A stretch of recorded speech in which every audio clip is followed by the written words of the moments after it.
الرجيم بسم الله الرحمن الرحيم يا أيها الذين آمنوا اتقوا الله حق تقاته ولا تموتن إلا وأنتم مسلمون يا أيها الذين آمنوا قوا أنفسكم وأهلكم نارا يا أيها الذين آمنوا لا تلهكم أموالكم ولا أولادكم عن ذكر الله ولا يفعل ذلك فأولئك هم الكافرون هم الخاسرون। সম্মানিত উপস্থিতি, আসসালামু আলাইকুম ওয়া রাহমাতুল্লাহ।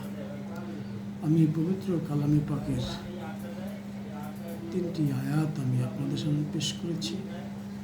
এর আলোকে সাধ্য অনুযায়ী 2টি কথা বলার চেষ্টা করব। তার আগে আমি যে কথাটি বলতে চাই, আসমানের নিচে জমিনের উপরে এর চেয়ে আর কোনো গ্রন্থ, এর চেয়ে জ্ঞানে আর কোনো ভাণ্ডার মানব জাতির কাছে নাই। সত্য এবং সঠিক জ্ঞানের, নির্ভুল এবং বিশুদ্ধ জ্ঞানের একমাত্র ভাণ্ডার পবিত্র কোরআন। এই কোরআন মানব জাতিকে পথ নির্দেশনা দিয়েছে। এই পৃথিবীতে মানব জাতিকে কেন সৃষ্টি করা হয়েছে, তার কি কাজ, এখান থেকে সে কোথায় যাবে, তার কি কাজের কি পরিণতি হবে, সব কিছু স্পষ্ট করে মহান রব্বুল আলামিন জানিয়ে দিয়েছেন। তাই আমাদের প্রত্যেকের সাধ্য অনুযায়ী এই কোরআন থেকে জ্ঞান অর্জন করা প্রয়োজন এবং এটা অনুসরণ করা, এটা মেনে চলা প্রত্যেকেরই প্রয়োজন। এটি আল্লাহর হুকুম। আর এই কোরআন বোঝানোর জন্য আল্লাহ তাআলা নবী পাঠিয়েছেন। যাই হোক, আমি সংক্ষেপে যে আয়াত কয়টি পেশ করেছি তার আলোকে 2টি কথা বলে শেষ করব। আল্লাহ তাআলা ঈমানদারদেরকে ডেকে বলেছেন, ইয়া আইয়ুহাল্লাযীনা আমানু, হে ঈমানদারগণ, তোমরা মুসলিম না হয়ে কবরে এসো না। সতর্কবাণী সরাসরি আল্লাহ রাব্বুল আলামিন ঈমানদারদেরকে ডেকে বলেছেন, হে ঈমানদারগণ, মুসলিম না হয়ে কবরে এসো না। মুসলিম শব্দের অর্থ হলো আত্মসমর্পণকারী। আত্মসমর্পণ কার কাছে করবেন? কার কাছে আমরা আত্মসমর্পণ করব? একমাত্র যিনি আমাদের স্রষ্টা, গোটা বিশ্ব জগতের যিনি মালিক, যিনি রব, তার কাছেই আমাদের আত্মসমর্পণ করতে হবে। তার নির্দেশ, তার হুকুম, তার উপাসনাই আমাদের করা একমাত্র দায়িত্ব। তাই এই আয়াতের কতটুকু গুরুত্ব আছে সেটা আমরা একটু চিন্তা করলেই বুঝতে পারি যে শুধু ঈমান আনলেই হবে না, ঈমানের পরেই নেক আমল। ঈমানের পরেই হচ্ছে ঈমান আনার পাশাপাশি আপনাকে নেক আমল করতে হবে। নেক আমল না থাকলে শুধু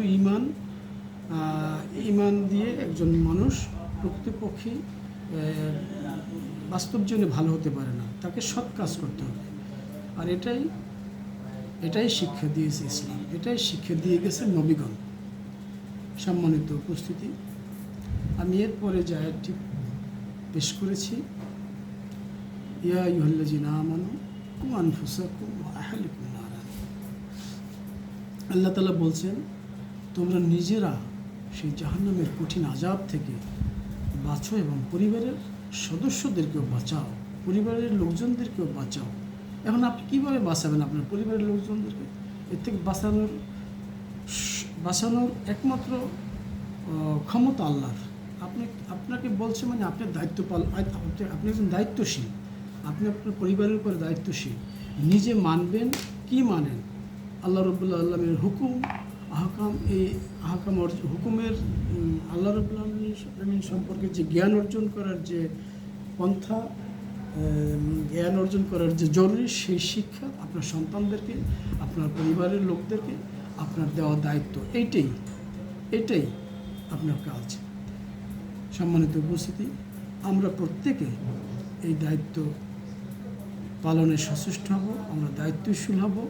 আমরা দুনিয়া এবং পরকাল উভয় জগৎকে সামনে রেখে আমরা আমাদের জীবন গড়ব।